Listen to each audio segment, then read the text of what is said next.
Good evening or whatever time it is over there. This is a video for the VST developers among you, so nothing for the producers and beat makers this time. I have been working on my parameter smoothing again. I know I made multiple videos about parameter smoothing already, but that is just a topic that can never be perfect in my opinion. Let me demonstrate you what the parameter smoothing currently looks like.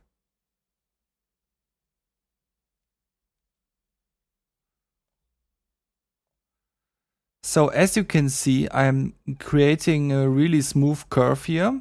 It just looks perfectly smooth.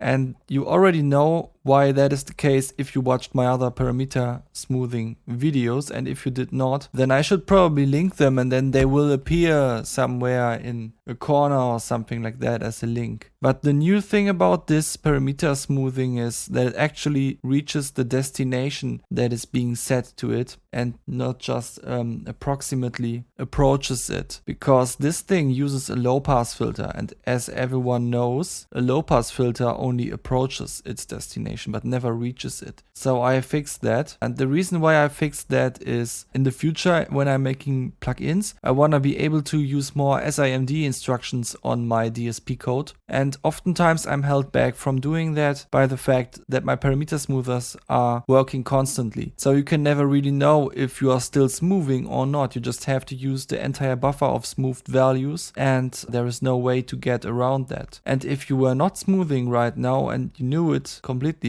then you could just use an SIMD instruction to copy something into a buffer or to multiply an entire buffer with a certain value or something like that. So yeah, I just wanted to enable myself to do things like that in the future. And now I will show you how that works in the code. Here is the code that processes the parameter that you just saw on screen. I'm getting the parameter value from my custom parameter class. Then I'm getting the buffer from the smoother. But even though I'm getting a buffer here, a pointer to a float buffer, that doesn't mean that the smoother did anything. If there is no need for parameter smoothing, then this doesn't do anything. But it updates the smoothing attribute. So if the parameter smoother smooth test is currently smoothing, then I'm doing the smoothing code, and else I am doing the non-smoothing code. In this case, both of these codes can use an SIMD instruction, but just a different one. This one copies the entire buffer into the samples buffer, essentially making the parameter an audio signal. And this one just fills the samples buffer with this value, with this single value. So you can already see how this might get beneficial in a more complicated situation where you cannot just use something like this on the smoothing side,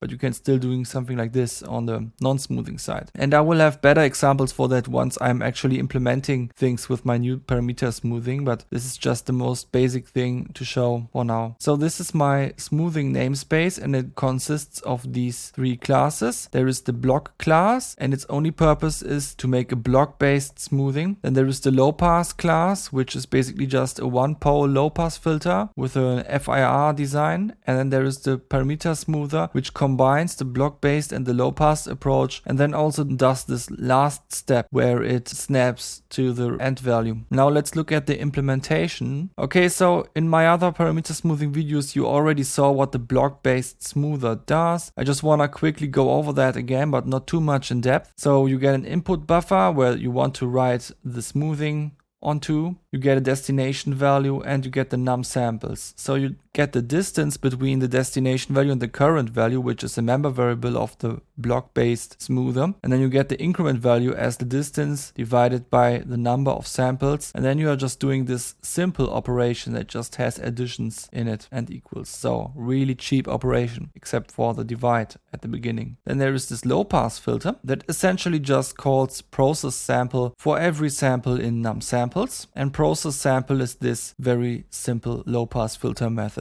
So as you can see, both the block-based parameter smoother as well as the low-pass filter are computationally very cheap. Now there is the high-level parameter smoother methods, and only two of them are actually important for parameters. The other one is used for other stuff. So this is the main method. It gets the destination value, then it asks currently not smoothing, and also the current value is the same as the destination value there. Yeah, then just return false. false. Else we set smoothing to true because we are currently smoothing. Then we do the block-based smoothing, we do the low-pass smoothing. We set the current value to the last value of the buffer, and then we ask, is the start of the buffer currently the same as the current buffer? That means there has been no change from the start of the block to now, and that means that we have approximately approached the destination. So we set the current value to the destination. We just skip a few milli float values to get there. And yeah, but the snapping step is so small that you cannot hear or see it, so it's cool. If it was not cool, then you could just use the smoothing class with a double instead of a float. Also, we set smoothing to false and then we return smoothing. So as you can see, this method now returns bool. In my last parameter smoothing video, I still had this returning void, but now I set this to bool so that it can tell the underlying class whether it is currently smoothing or not. And then the other method works basically the same. The only thing that is different is that it does not have the step where it updates the destination value at the beginning. Everything else is still pretty much the same. Yeah, the block-based thing is also a bit different, but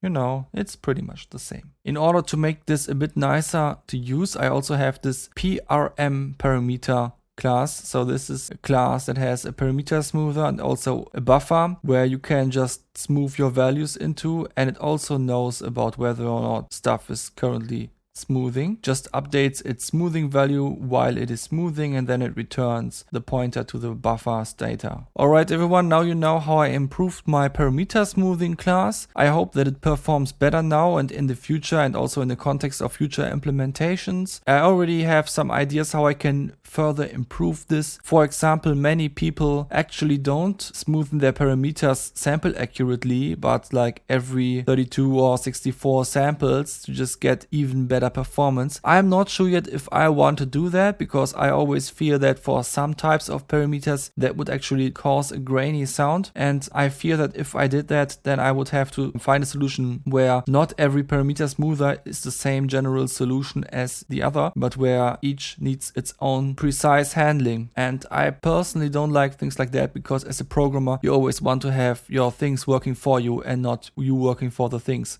But I consider it as an option because I do want to make bigger plugins in the future, and I know that my plugins don't always have the best performance and stuff. So I want to get a little bit more into performance optimization in the future. So yeah, that's an option. Okay, alright, I hope you have a nice day and everything, or night, or whatever the time is.